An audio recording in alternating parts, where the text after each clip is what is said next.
PT Golden Energy minus TBK mencatatkan penurunan kinerja keuangan pada kuartal pertama 2026.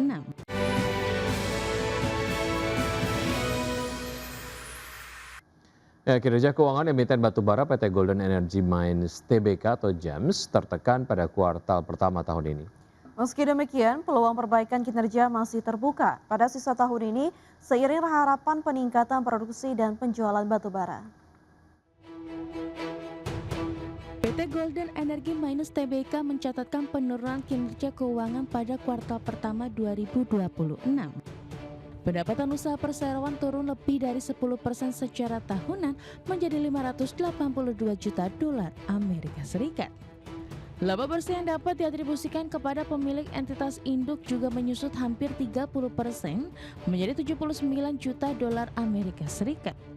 Penjualan GEMS masih didominasi pasar ekspor dengan kontribusi lebih dari 342 juta dolar Amerika Serikat.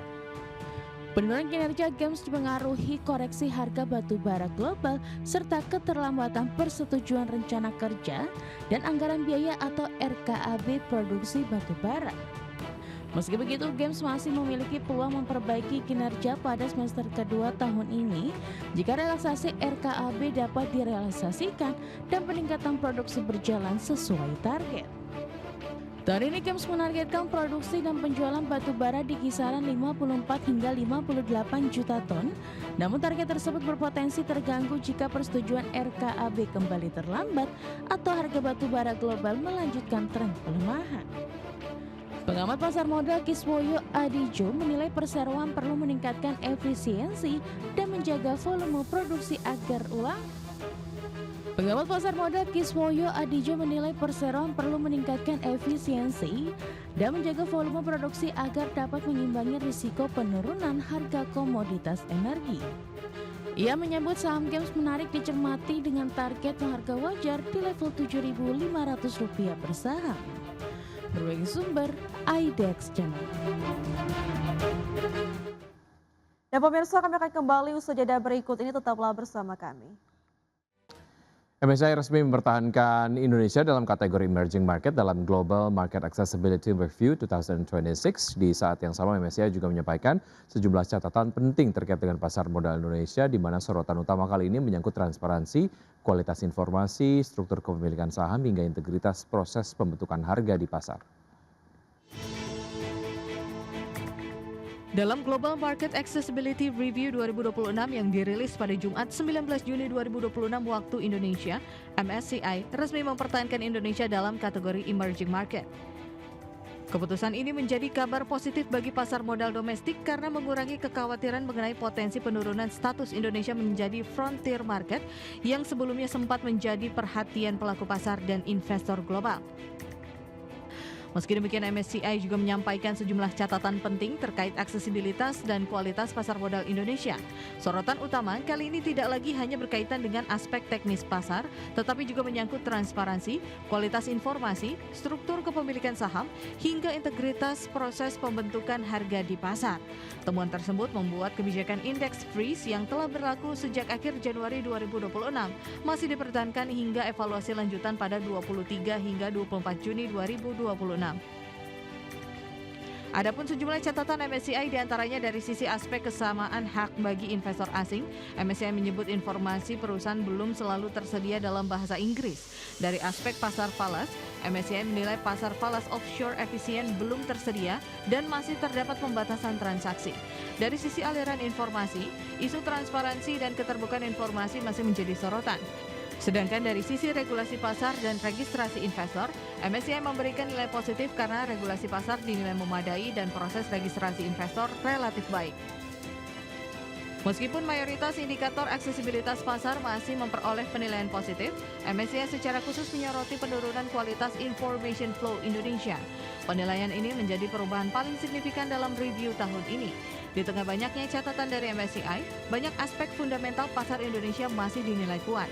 Indonesia tetap memenuhi kriteria ukuran dan likuiditas pasar yang jauh lebih besar dibandingkan mayoritas negara berstatus frontier market. Oleh karena itu, risiko kehilangan status emerging market saat ini dinilai relatif rendah. Berbagai sumber IDX Channel. sementara itu harga minyak Brent melonjak lebih dari $1 per barrel pada peragaan di awal pekan di hari Senin 22 Juni 2026 seiring meningkatnya ketidakpastian dalam pembicaraan damai antara Amerika Serikat dan Iran yang berlangsung pada akhir pekan lalu. Kenaikan harga minyak terjadi setelah pertemuan pejabat kedua negara dalam kerangka kesepakatan damai sementara menghadapi sejumlah hambatan yang memicu kembali kekhawatiran pasar terhadap stabilitas pasokan energi global.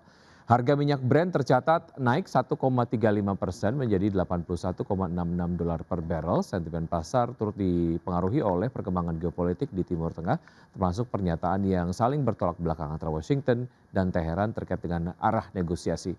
Wakil Presiden Amerika Serikat J.D. Vance diketahui bertemu dengan pejabat Iran pada Minggu 21 Juni 2026 dalam pembicaraan awal di bawah kerangka kesepakatan damai sementara. Namun situasi tetap tidak menentu setelah Presiden Donald Trump mengancam kemungkinan eskalasi kembali jika kesepakatan gagal tercapai. Di sisi lain, Iran juga dilaporkan kembali menutup Selat Hormuz dan kondisi ini menambah kekhawatiran pasar terhadap potensi gangguan pasokan energi global.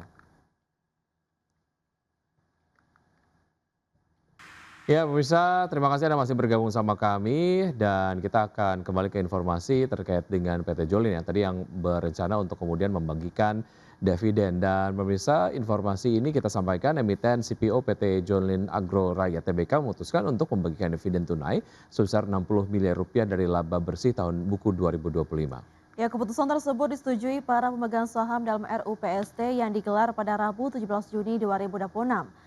Direktur PT Jolin Agro Raya Tbk, Temi Iskandar mengatakan para pemegang saham telah menyetujui penggunaan laba bersih perseroan untuk tahun buku yang berakhir pada 31 Desember 2025, termasuk pembagian dividen kepada para pemegang saham. Selain menyetujui penggunaan laba bersih, pemegang saham juga menerima laporan tahunan direksi mengenai jalannya usaha perseroan serta laporan pengawasan Dewan Komisaris untuk tahun buku 2025. RUPST turut mengesahkan laporan keuangan tahun buku 2025 yang telah diaudit oleh kantor akuntan publik dengan opini wajar tanpa pengecualian. PT Integra Indo Kabinet Tbk membidik pertumbuhan pendapatan konservatif hingga 10% pada tahun buku 2026. Ya, target pertumbuhan tersebut sejalan dengan strategi perseroan yang gencar melakukan diversifikasi pasar. PT Integra Indo Kabinet Tbk membidik pertumbuhan pendapatan konservatif di kisaran 5% hingga 10% secara tahunan pada tahun buku 2026. Target pertumbuhan tersebut sejalan dengan strategi perseroan yang gencar melakukan diversifikasi pasar guna mengurangi ketergantungan dari Amerika Serikat. Direktur PT Integra Indo Kabinet Tbk Wang Sutrisno menjelaskan sepanjang 2025, industri furniture ekspor tertekan kebijakan tarif retaliasi Amerika Serikat hingga 19% yang memukul segmen furniture kelas middle low. Merespon hal tersebut, perseroan mengalihkan fokus ke produk kelas menengah ke atas dan memperkuat segmen building komponen. Selain sektor manufaktur, manajemen menyebut perseroan bersiap mengamankan sumber pendapatan baru lewat transformasi bisnis kehutanan menjadi proyek konservasi, restorasi, dan perdagangan karbon. Segmen ini berhasil menyumbang pendapatan yang angkanya masih relatif kecil pada kuartal 1 2026. Sementara itu terkait posisi keuangan hingga kuartal 1 2026, manajemen menyebut fundamental neraca keuangan perseroan tetap sehat dengan total aset melampaui 8 triliun rupiah, ekuitas 4,5 triliun rupiah, rasio lancar 1,8 kali, serta rasio utang terhadap ekuitas yang konservatif di angka 0,76 kali. Berbagai sumber, IDX Channel.